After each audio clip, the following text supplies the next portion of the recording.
E aí, gente, tudo bem? Vamos começar agora mais uma aulinha aqui da nossa oficina de Arduino. E dessa vez eu gostaria de apresentar para vocês o efeito fading, né? Que é um efeito que a gente pode fazer no LED, onde ele vai acender devagar e vai apagar de forma devagar também, tá bom? Para fazer isso, vai ser necessário que a gente tenha conhecimento também do que são as portas PWM, tá? Se a gente aproximar aqui do Arduino, ó, a gente vai ver que está escrito aqui, ó, digital PWM, com esse tio. E as portas PWM vão estar assinaladas com esse tio, né, com esse tracinho aqui. Então vocês podem ver aqui a porta 3 está assinalada, temos também a porta 5, porta 6, porta 9, 10 e 11. Então todas essas que têm o tio na frente são portas PWM. E o que significa porta PWM? Bom, isso aí significa, do inglês, né, significa Pulse Width Modeling. E isso nada mais é do que modelagem de largura de pulso, ou seja, são portas, de forma bem resumida e direta, né, explicando de forma bem simples, são portas digitais que aceitam um ou outro comando analógico, tá bom? E, na verdade, eles aceitam um único comando analógico, que é o Analog Write, que eu vou apresentar daqui a pouco para vocês, tá? Então, se você está seguindo a sequência de videoaulas aqui da oficina de Arduino, você já viu como usar o comando Digital Write, que eu estou marcando aqui, ó, e também o comando Delay, né, a função Delay, essas duas funções, Digital Write e Delay, vocês já usaram, além das estruturas, né, Void Loop, Void Setup. E na última videoaula a gente declarou algumas variáveis aqui, porque é mais fácil a gente declarar uma variável recebendo as portas ali onde estão ligados os nossos LEDs, né, que é o que a gente fez aqui nesse circuito, tá bom? Então o que a gente vai fazer aqui hoje? A gente vai tentar criar o efeito fading em um desses LEDs aqui. Vou tentar no LED verde, tá? E vou apagar os outros, porque não nos interessa mais ter esses tantos LEDs aqui. Deixa eu fechar o código.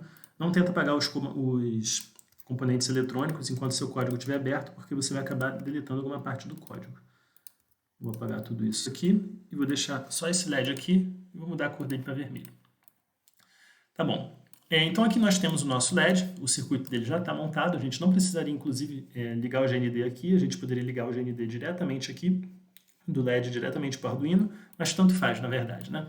Então, como é que vai ser o nosso código para fazer o fading? A gente vai ter que usar uma porta PWM, eu estou usando a porta 3, e a gente vai ter que usar o comando Analog Write. E qual é a diferença do comando Analog Write para o comando Digital Write? Bom, é muito simples. O Digital Write é um comando digital, né? Então ele é usado geralmente em todas essas portas digitais aqui em cima no Arduino, e ele envia sinais binários, ele recebe, ele lê e ele escreve sinais binários, ou seja, é alto ou baixo, né? E alto a gente representa aqui por high e baixo representa por low, ou seja, a tensão que ele envia é sempre alta ou é sempre baixa, ele não envia tensões intermediárias ali para o pino. Tá? Essa é a grande diferença entre o comando digital e o comando analógico, porque o Digital Write ele é digital, e o Analog Write, que é esse que a gente vai escrever aqui agora, vamos apagar tudo, escrever aqui Analog Write. Esse aqui, ele aceita sim comandos intermediários. E como é que a gente vai fazer isso? Bom, a gente não vai escrever high nem low aqui não.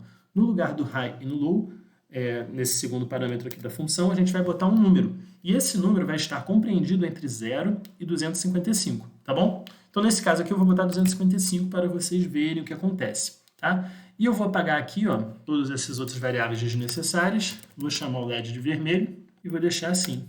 Pronto, o nosso sketch já está criado e vocês vão ver que ele vai acender o LED. Houve um pequeno erro aqui, eu esqueci de mudar o nome da variável. Mudei? Vamos lá. Muito bem, o LED acendeu, ó. Da mesma forma que o comando Digital Write, ele está com brilho máximo. Vamos parar a simulação. Agora, se eu boto 0 aqui, isso é a mesma coisa que low. Vamos iniciar a simulação, o LED não acende, ele está desligado, tá? Agora, se eu botar, por exemplo, 10, agora sim nós vamos ter um resultado interessante. O LED ele vai acender um pouquinho. Ele teve um brilhozinho de leve aqui, é quase apagado, mas ele tem algum brilho ali. Vamos apagar. Se eu botar, por exemplo, 110, ele vai ter um brilho mais forte. Ainda assim, não é o brilho máximo dele. E se a gente botar o 255 como mostrei antes, ele vai brilhar com força total, que é a mesma coisa que botar um Digital Write High. Beleza? Então aí está o nosso LED brilhando com força total. Para que a gente faça o efeito fading, a gente tem que botar o LED numa porta PWM, para que ela aceite um comando Analog Write, que vai usar uma escala de 0 a 255 no seu segundo parâmetro. Tá? Isso é imprescindível para que esse efeito possa ser dado ao LED, para que tudo funcione. Então, a gente já botou o LED aqui na porta 3, que é uma porta PWM, o circuito já está montado, ele está configurado como output aqui no setup. Então, nós podemos agora tentar fazer o efeito fading. Então, como a gente faria isso? Bom, primeiro a gente liga ele Na verdade, a gente não liga ele, né? A gente bota ele ali com analog write 0 e bota um delayzinho aqui de 40 milissegundos para ele esperar um pouco. E depois a gente repete esse comando, só que agora a gente vai botar um analog write com um pouquinho maior, né? A gente vai botar aqui talvez 25. Depois a gente pode botar 50. E depois nós podemos botar 75. E assim sucessivamente até chegar no 100, né? No 100 não, no 255. Vamos botar aqui no valor máximo, né? É melhor, aí vai dar um pulo, né? Vamos botar 125, vamos fazer tudo bonitinho. Muito bem, chegamos aqui, ó, em 250, eu vou arredondar para 255, que é o valor máximo. E depois a gente teria que decrescer, né? Fazer ele voltar e apagar. Muito bem, nosso código está pronto aqui. Vamos testar. Com o delay que a gente botou, que é 40 milissegundos, o LED está acendendo devagarzinho, está apagando devagarzinho, mas ainda assim está rápido. Parece que ele quase que pisca, né?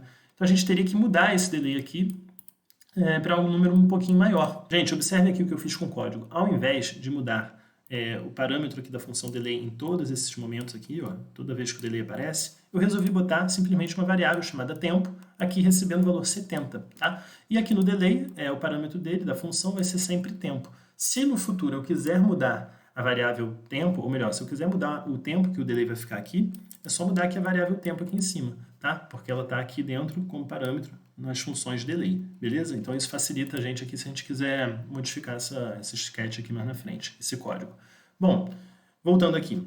Então eu botei aqui um analog write, vermelho LED, né? O vermelho é o LED vermelho, e ele vai estar recebendo 0, 25, 50, 75 e vai aumentando esse brilho dele até chegar em 255 aqui, que é o máximo, e depois ele decresce. Vamos iniciar a simulação mais uma vez com esse delay diferente. E agora, ó, ele está acendendo devagar e apagando devagar, de forma um pouco mais gradual, né? Não tão rápido quanto antes, porque antes a gente estava usando um delay de 40 milissegundos. Né? Muito bem, é isso que é o efeito fading. E a gente fez da forma mais difícil possível, porque existem formas mais fáceis, tá? Como vocês podem perceber aqui, a gente usou um bloco de comandos que está se repetindo demais, né? Temos aqui analog write delay, depois o mesmo bloco repetindo, depois mais uma vez e mais uma vez. Isso não é necessário que a gente faça isso, na verdade. A gente pode usar uma estrutura de repetição sempre que a gente tiver um bloco de comandos que está se repetindo muito. Então, como é que seria isso? Vamos apagar esse bloco aqui, ou melhor, a maior parte dele, e vamos criar um for. Estrutura de repetição for é a que eu mais gosto. Vai funcionar da seguinte forma. A gente vai botar aqui for e vamos colocar uma variável de controle, eu chamo de C, tá bom? Então, o primeiro parâmetro dessa função aqui vai ser a variável de controle. E eu vou dar um valor inicial dela de 0. Você separa sempre por ponto e vírgula, tá? Então tá aqui, ó. Criei uma variável aqui dentro do for e separei ela por ponto e vírgula do próximo parâmetro, digamos assim. E aí aqui a gente vai botar uma condição de parada. Então uma condição que, enquanto ela não for atendida, o for, que é uma estrutura de repetição, vai continuar em loop, vai continuar acontecendo, sendo executada, tá bom? Então vamos ver aqui qual será essa condição de parada, vai ser C menor ou igual que 255, e ponto e vírgula para separar. E aí depois a gente tem o quê? A progressão, ou então o incremento. E o que seria isso? É um valor que a variável de controle C vai ser acrescida ou decrescida, né? Uma modificação da variável C, e sempre que os comandos do for forem executados, ao final disso, essa progressão vai acontecer, tá bom? Esse incremento vai acontecer. Então a gente vai botar aqui que vai ser C mais igual a 5. O que seria esse mais igual? É a mesma coisa que eu escrevi assim, ó. Vou botar em comentário. C igual a C mais 5. Então isso significa C mais igual a 5, significa que C vai ser igual a ele mesmo mais 5. Ele vai ser incrementado, ele vai ser aumentado, né, em 5, no valor de 5. Então se C vale 0 inicialmente, que é o valor inicial dele, ao final do for ele vai valer 0 mais 5. Então, portanto, ele vai valer 5 e aí será verificado se a condição de parada, né, foi atendida. Ou seja, ele vai verificar se C é menor ou igual que 255. Se isso aqui for verdadeiro, o for vai acontecer mais uma vez. Então vamos entender isso aqui melhor um pouquinho. Não se esqueçam que tem que abrir chaves, tá? E tudo que estiver dentro das chaves é o que vai estar sendo executado aqui no for. Vamos botar isso aqui dentro. E ao invés de botar 0 aqui, a gente bota C. Então o que vai acontecer nesse caso, gente? Vamos botar um delay um pouco menor, né? Ao invés de botar 70, vamos botar 40. E o que vai acontecer aqui? C vale igual a 0. Enquanto ele for menor ou igual que 255, C mais igual a 5, ou seja, C igual a ele mesmo mais 5. Então ele vai pegar aqui, ó, analog write, no LED vermelho, né, que está ali na porta 3, e ele vai escrever nessa porta a variável C que vale 0. Então o LED está apagado.